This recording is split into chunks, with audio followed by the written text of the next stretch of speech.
All right, let's just jump right in. Have you ever noticed a really big difference between, say, the old King James Bible and a modern one? Well, there's one that causes a huge fight, and it all comes down to a single word. A word change that some people claim is straight-up blasphemy. See, the King James says Lucifer, but modern Bibles, they say morning star. And that one little difference? Well, it's at the very heart of what we're going to unpack today. So this is the main argument coming from a group you might have heard of, the King James Version Only movement. And for them, this isn't just some minor translation choice. No way. They see it as a deliberate, malicious corruption of Scripture. The accusation is that modern translators are trying to blur the lines, to actually equate Jesus, who, remember, is called the bright and morning star in the book of Revelation, with Satan himself. I mean, it's a really serious charge. And that really sets up the big question for us, right?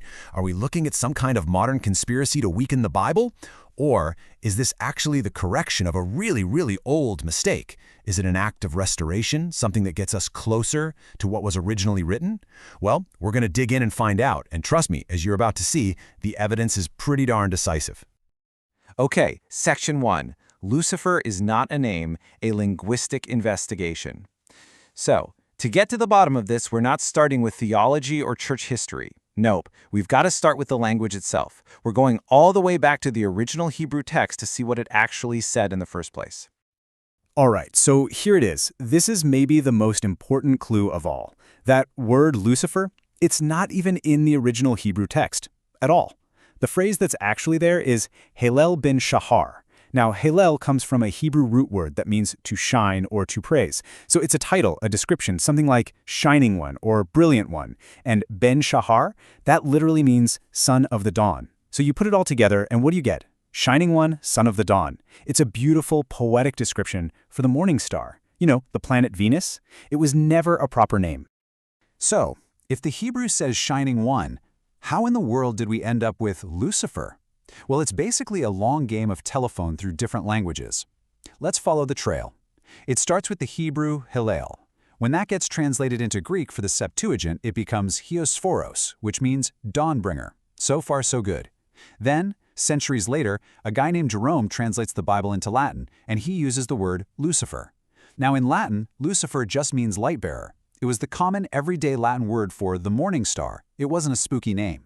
But here, and this is the key, here is where the big change happens. When the King James translators got to this verse in 1611, they didn't translate the original Hebrew. They just took the Latin word, Lucifer, stuck it into their English text, and capitalized the L.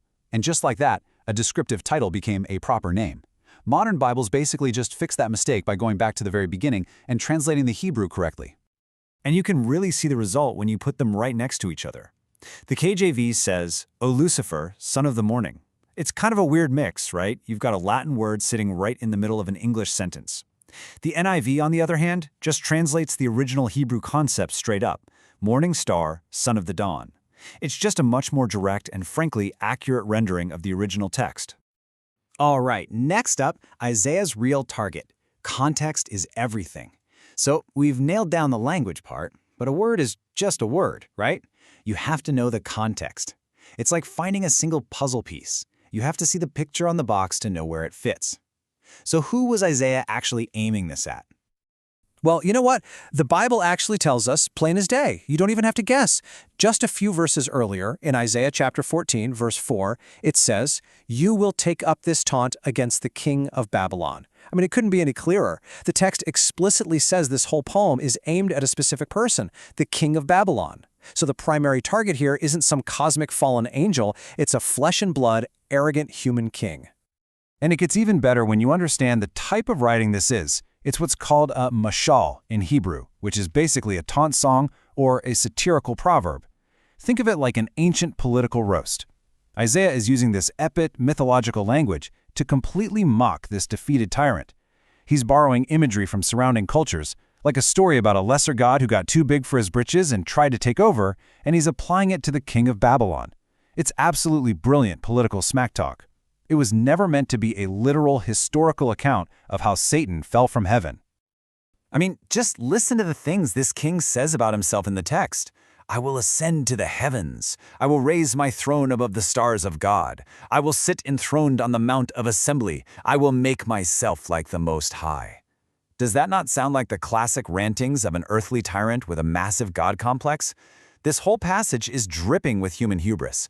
Now, sure, that kind of pride might parallel the sin of Satan, but the person being talked about directly in this chapter, it's the king, through and through. Section 3. The argument self-destructs. The smoking gun. Okay, so we've got the language down, and we've got the context. But now we get to the part where the whole Lucifer is Satan's name argument just completely falls apart. I mean, this is the real smoking gun. So for this, we need to jump forward to the New Testament.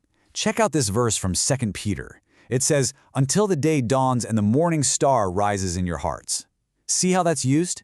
Morning star here is this beautiful, positive symbol. It's about hope, about God's truth dawning inside of us, and it's a crystal clear reference to Jesus Christ.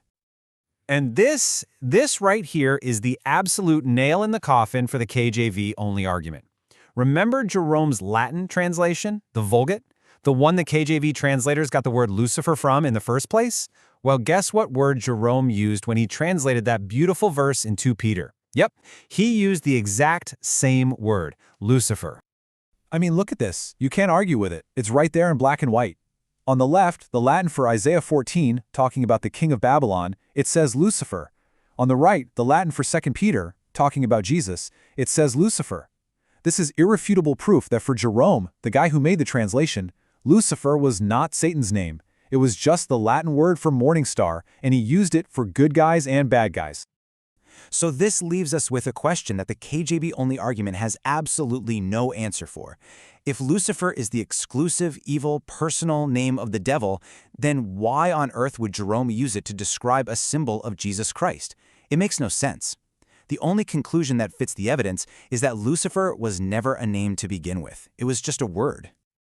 And hey, if you're still not convinced, the King James Version actually trips over its own feet on this one. Just look at the book of Job, chapter 38. The KJV says, "When the morning stars sang together," and it's talking about angels. So think about it. If the KJV-only logic is that using morning star for anyone but Jesus is a problem, well, the KJV itself uses it to describe angels. By their own rules, their own Bible is problematic. The whole argument just doesn't hold up. Okay, last section.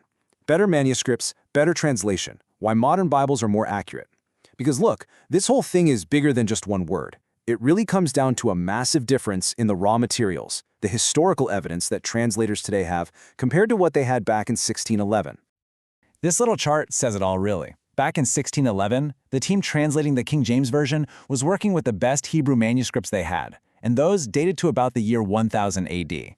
For their time, that was incredible. But here's the thing. Today, translators have access to those same manuscripts, plus game-changing discoveries like the Dead Sea Scrolls. And those scrolls, they take us all the way back to around 100 BC. That's before Jesus was even born. Let that sink in. We're talking about manuscripts that are more than 1,000 years older, 1,000 years closer to the original. And what do these ancient scrolls show us in Isaiah 14? They confirm it. The word was always Hallel, shining one, morning star. So when you see morning star in a modern Bible, that's not some newfangled corruption. It's a restoration. It's a return to the oldest, most reliable text we have. And it's not just about confirming what we thought we knew. These older manuscripts are actually helping us fix old mistakes. Here's a perfect example. Psalm 145 is supposed to be an acrostic poem, where each line starts with the next letter of the Hebrew alphabet. Well, the version the KJV translators had was missing a letter. A whole line was gone. But guess what? The Dead Sea Scrolls had the missing line, and now it's back in our modern Bibles. This is what modern translation is all about. It's not about changing things, it's about putting them back the way they were supposed to be. It's restoration. So let's just lay it all out. What's the final verdict here? First, Lucifer isn't a Hebrew name. It's a Latin word for morning star. Second, the KJV didn't translate the Hebrew in Isaiah 14:12. It copied the Latin. Third, the context of the chapter isn't Satan's fall. It's a satirical song mocking the king of Babylon. Fourth, the KJV-only argument collapses when you realize its own sources and even its own text contradict it. And finally, modern Bibles aren't corrupting the text. They're correcting an old error using manuscripts that are over 1,000 years older and more reliable. And all of this brings us right back to where we started. When a new translation takes a look at a long-standing error, an error that has caused literally centuries of confusion, and uses better, older, more authentic evidence to fix it, to bring us all a step closer to the original words, you really have to ask yourself, Is that corruption or is that restoration?